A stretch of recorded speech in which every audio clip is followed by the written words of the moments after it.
विशिष्ट शिक्षक नियमावली 2023 के संबंध में शिक्षक नेता आनंद कौशल सिंह ने नियमावली में क्या संशोधन होगा, इस संबंध में किनको पत्र भेजा गया है और स्कूल के टाइमिंग के संबंध में एनसीएफ के नियमों के बारे में क्या बताया है, आइए उन्हीं से सुनते हैं।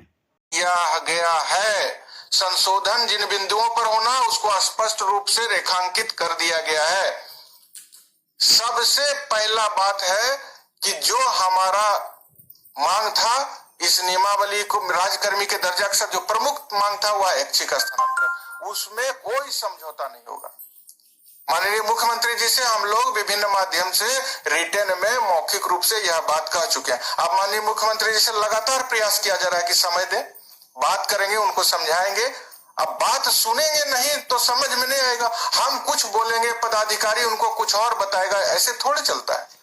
जो हितबद्ध है उनके सुझाव को भी हम अमल में नहीं लाया गया, इसलिए त्रुटि रह गया है। तो त्रुटि पर बात हो रही है और माननीय मुख्यमंत्री जी को कहा गया है कि आप बात करने के लिए भी समय दीजिए। तो प्रयास जारी है। अभी देख रहे हैं बिहार में, देश में राजनीतिक गतिविधि तेज है, इसलिए समय का अभाव है। हमको विश्वास है शीघ्र समय भी मिलेगा और अगर समय नहीं मिल पाता है तो कोई दिक्कत नहीं है। बात करने का क्या है, बात करने का क्या है। आप माननीय मुख्यमंत्री के संज्ञान में, उप मुख्यमंत्री जी के संज्ञान में सभी नियमावली की त्रुटियों को हम लोगों ने लिखित रूप से भी रख दिया है। अब उनके द्वारा सिर्फ इसका निराकरण कर दिया जाए, संशोधन करके तमाम चीजों जो हम लोगों का सुझाव है उसको समाहित कर लिया जाए। दूसरे का जो समय सारणी परिवर्तित कर दिया गया उसका हम लोगों ने भी काफी अध्ययन किया है। अभी हम देख रहे थे 1 जनवरी को पत्र शिक्षा विभाग के द्वारा जारी किया गया है, उसमें एनसीएफ का हवाला दिया गया है। हम लोगों ने एनसीएफ का जिक्र करके माननीय मुख्यमंत्री जी से मांग किया था कि जो एनसीएफ है, एनसीईआरटी के द्वारा जो जारी किया गया है उसमें उसको देखा जाए और उसके आधार पर जो है हम लोगों का समय विद्यालय का फिर से सुधार किया जाए। पूरे सब लोग जानते हैं कि जब से शिक्षा का अधिकार अधिनियम लागू हुआ है उसका पालन पूरे देश में 2023 में जब नेशनल कैरिकुलम फ्रेमवर्क का निर्माण किया गया एनसीईआरटी के द्वारा, उसमें तो और स्मूथ कर दिया है। 5.5 घंटा विद्यालय में बच्चों को पढ़ाने का है, सप्ताह में 29 घंटा पढ़ाया जाना है।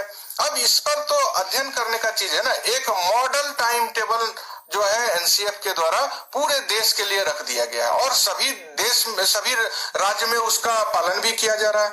6 घंटा 5.5 घंटा प्रत्येक राज्य में सरकारी स्कूल का संचालन किया जा रहा है। बिहार में 8 घंटा का कोई औचित्य नहीं है। शिक्षक को अगर मानसिक रूप से थका दिया जाएगा तो कैसे क्वालिटी एजुकेशन की बात हम करेंगे। शिक्षक को प्रसन्न रहना चाहिए। तो नियमावली आता है तो जबरन स्थानांतरण का उसमें जोड़ दिया जाता है। जो प्रारूप हमारे को दिया गया था उसमें ऐसी बात नहीं थी। हम लोग उम्मीद कुछ और कर रहे थे, लेकिन प्रारूप से भी इतर बातें सामने आ गई, इसलिए हम लोगों ने उसका विरोध भी किया है और सुझाव के रूप में लिखित आवेदन भी समर्पित कर दिया गया। तो एनसीएफ में जो प्रावधान है वो एक मॉडल टाइम टेबल दिया गया है। उस टाइम टेबल के आधार पर हर राज्य अपने हिसाब से समय निर्धारित कर रहा है। कोई 8 ही बजे से क्लास चला रहा है, कोई 9 बजे से, कोई 10 बजे से, लेकिन 6 घंटा सब लोग चला रहे हैं। बिहार में 8 घंटा स्कूल खोल दिए हैं। एनसीएफ के मुताबिक जो है हर दूसरे सैटरडे को स्कूल बंद है। एनसीएफ जब आप पढ़ेंगे, जो माननीय शिक्षा विभाग के द्वारा, माननीय अपर मुख्य सचिव के द्वारा जो भेजा गया है, उसको जब आप अध्ययन करेंगे तो उसी में लिखा हुआ है कि हर दूसरे सैटरडे को स्कूल बंद है और 2 सैटरडे को स्कूल हाफ डे है। अब उसमें लिखा गया है कि समय इतना है। तो जब आप स्कूल के 2 दिन सप्ताह में आप 1 दिन बंद कर दे रहे हैं